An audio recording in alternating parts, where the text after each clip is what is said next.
Numerous civil rights violations were recorded during the celebration of the Workers' Solidarity Day in Almaty.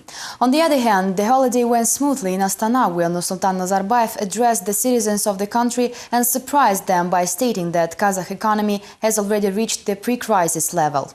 In his congratulatory address, the head of state noted the apparent growth in all sectors of the economy. According to the president, the key to this success in overcoming the crisis was the inter-ethnic accord and friendship. These same factors also enabled Kazakhstan to obtain the OSCE chairmanship. The organization's member states now want to use Kazakhstan's experience in building societies with inter-ethnic and inter-religious harmony, said Nursultan Nazarbayev. Next year, Kazakhstan will be chairing the Organization of Islamic Conference, which has 50 member states. Recently, Kazakhstan has been entrusted with leading organizations uniting more than a half of the world. Isn't this our joy and pride? We will also generously share our experiences with anyone interested.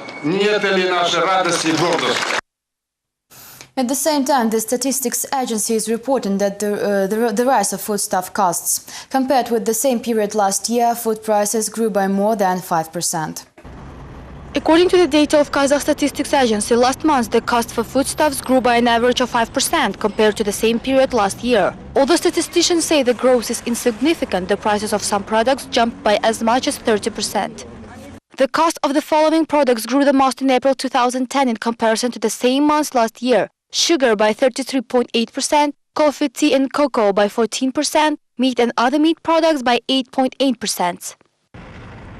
The market changes are particularly felt by the pensioners and civil servants. The salaries of the latter were recently raised, but the former are still waiting their turn. Meanwhile, the increase has been already absorbed by the inflation. It is possible to survive on a $150 pension, but only with additional income.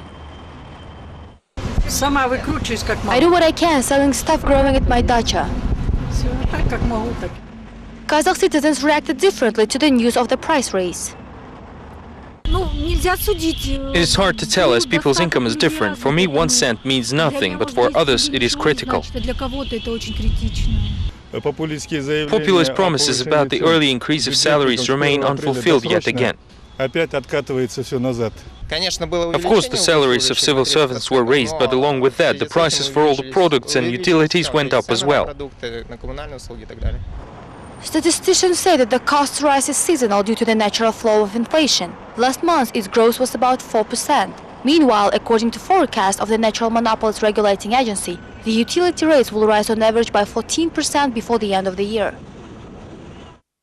Residents of the village Tastebulak claim that the 5-hectare park area next to the settlement is being used illegally for the construction purposes.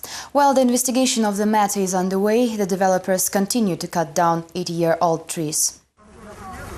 The forest zone with 80-year-old trees is being cut down for already a year despite all efforts of local residents. In 2009, the authorities changed the area's designation from the park to the zone of the individual housing construction. According to the Environmental Prosecutor's Office, the developers will be fined for felling trees, although local residents say the park should not have been turned into construction area in the first place. I doubt that while dealing with this matter, anyone consulted environment specialists or local residents. We were never informed about the future of the place. These were the latest updates from Kazakhstan. Thank you for being with us and goodbye.